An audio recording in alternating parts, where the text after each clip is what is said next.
is good, YouTube? Quinn Wade Basketball Analysis coming to you with a quick video. I wanted to let you guys know I got some new merchandise available, not just t-shirt anymore. I got different type of t-shirt, different type of shirts and logos that you can purchase on my spread shirt, and also hoodies now. We have expanded and added more to the channel and more merchandise for the brand. Thanks for supporting. It will be in the description and the links will be in the comment section below. Thanks for helping me and supporting the movement. Quinn Wade Basketball Analysis. I'm going to check out the video.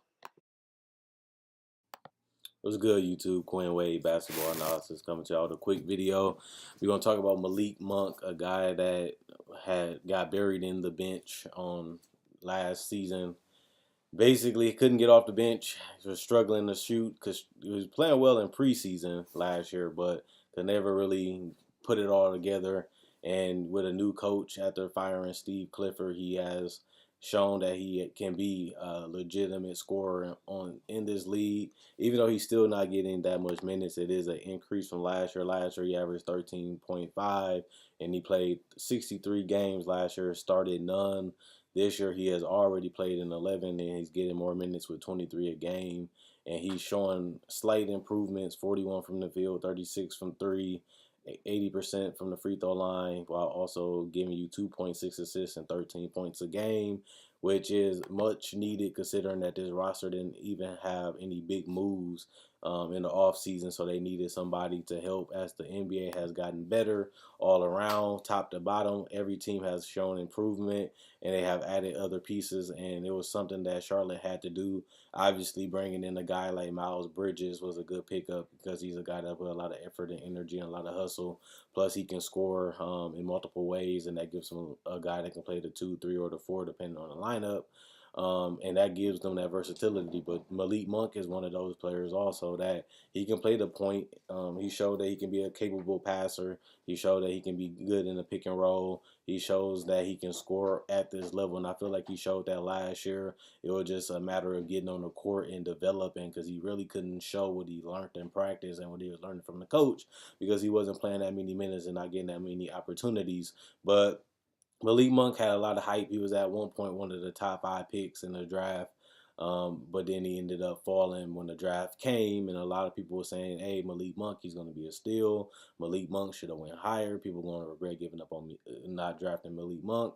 And at the end of the day, I thought that he was a solid player. I didn't really have a problem with him sliding because he can be streaky. Jamal Crawford and Lou Williams have made careers off being sparks off the bench and giving you double digits, and they done won Sixth Man of the Year, and Malik Monk was of that ilk. A lot of people seen similarities to him, to those kind of players, and I can see it too. But at the same time, he is at a disadvantage being 6'3" when he came in to the league at age 19 when he came in the league, but he's about to turn 21 in February.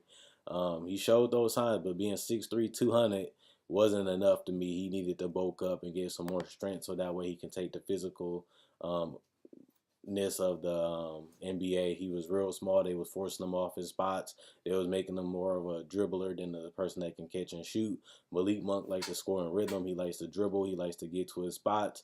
And people was forcing him by hedging and putting some physicality on him and making him drive right and making him not get in those comfort zones to pull up and hit the jumpers and threes. And that really took him out of his element and forced him to shoot worse shots. And he was already taking bad shots, contested twos, fadeaway twos. And you're already shooting over somebody that's taller than you because you're only 6'3".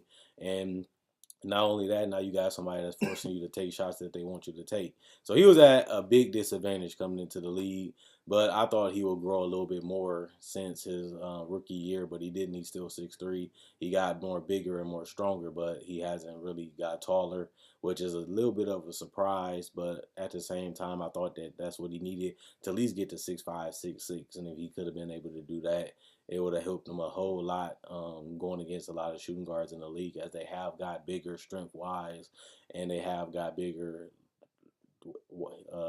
height-wise. Malik Monk hasn't made those improvements. But I don't really see the superstarness in him. I see the confidence. I see the intangibles. He's not scared of the big moments. He's not scared to take the shots. He has a good motor when it comes to offense. He likes to make sure everybody's touching the ball sometimes, and that's something that we couldn't really say last year. He has bought more into a team concept. Even though he can go a little ball hog at times still and be a little narrow-minded and blinded, he can make extra passes. He can kick it out a little bit more. But like I said, this is only a sophomore, so I'm not going to be too critical of him because he's still learning the game and he's getting more minutes now. So he's learning how to play. He's learning how to win. He's learning how to make the winning passes and the winning plays. And he just got to continue to know that he doesn't have to score to help his team win. Just making that extra pass, getting out on fast break, staying moving when you off the ball. It's just small things he can do to make his offense more efficient to get easier shots. And like I said, a lot of people, especially young people, don't realize playing off the ball just helps you be more efficient because now you're taking a shot that's mainly uncontested because you're open. And that's something that he really needs to do because even when I watched him in high school and college, he was doing a lot of creating off the dribble. He's not that kind of player at the NBA because he's not having the athletic advantage that he used to have in college and in high school, and he doesn't have the height advantage like he had in high school. So right now he's at a disadvantage compared to being an elite athlete at those levels. It don't really get you that far in the NBA because everybody's bigger and stronger than him. So just like everybody else in the rookie class, he's starting from the bottom, and now he has to work and earn his respect all over again by playing great basketball, which he hasn't been able to do because of the minutes. So I like what he brings to the table. I like him as a player. I like watching him play. He's fun. He's exciting, and he's very aggressive, and he has an attack mentality that you can't really teach. He wants to score. He wants to take over. He wants to make the home run play, which can be hero ballish, like I said, a little ball hoggy. But at the same time, all you can do is try to teach him the right ways to play and put him around good, talented players, and just hope that it rubs off of him. You got players like Tony Parker on his team that has won multiple championships, that has been a Finals MVP. Maybe he can teach him some techniques. Maybe he can add some more moves to his game. I can see Malik Monk getting some more floaters. I can see Malik Monk getting some better ball handling, especially off the pick and roll, because he can settle a lot for tougher shots, which will be good when you have the athletic and the advantage in college and high school, but it's not good when you're shooting over somebody that's 6'5" or higher and they're having their hand up and you're trying to find ways to get a shot off. Like Chris Paul, I had to understand that that's what he has to do because he is one of the smaller point guards in the league. But it's the same thing that Malik Monk is going to have to do: find ways to continue to create space to get that shot off uncontested, or at least get enough room so you can get a good look at the basket. And when you're a shooter, you just got to see the rim and you have the touch already built in when you can shoot. So all it is just getting a good execution or a good move that can give you some space and get you a good look at the basket so you can get a good shot up. So Malik Monk, he's still developing. He's a guy that had a lot of hype coming out of the draft. He's a guy that a lot of people respected. A lot of people was fighting and getting mad that he wasn't getting the minutes. That just lets you know how fun and exciting he is to watch and how many fans really want to see him do well in the NBA because of them getting mad that he wasn't getting the minutes. But hopefully, as they try to figure out what they're going to do with Kimba, is he going to be with his team for the next couple years? Is he going to be a free agent and leave to go to a contender so he can compete for championships? That's going to matter because that's shots that will be available for players like Malik Monk.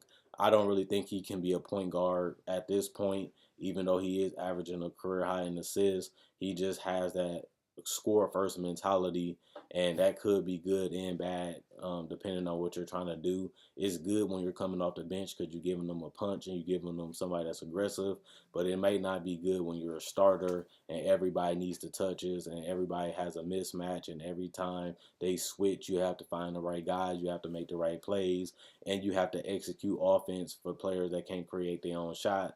So it's a different mentality that you have to have when you start, especially as a ball handler. You have to be a playmaker, and I feel like that's something that he's showing improvement on this year, but that's something that he got to continue to go in the right direction if he really wants valuable minutes in the playoffs and in the regular season as a starter. He got to increase his IQ. He has to increase his gameplay, and he has to increase definitely a lot his decision making. And I think his handles could get a little bit better. And that sounds crazy, but it's true, especially in tight corners and when he's driving to the basket and he don't have a lane. He has to be able to split those traps and double teams, and he has to be able to get by the big man and get a clean shot or find an open man, whether it's kicking it out to the three-point line or lobbing it up for a dunk or dumping it off to a big, or even just kicking it out to a mid-range jumper. He has to know these things, and I think the only way he's going to figure that out is by practicing it, performing it in the game, and that's something that they can do with him getting more minutes this year. So let me know what you guys think about Malik Monk. Do you think he can be a superstar?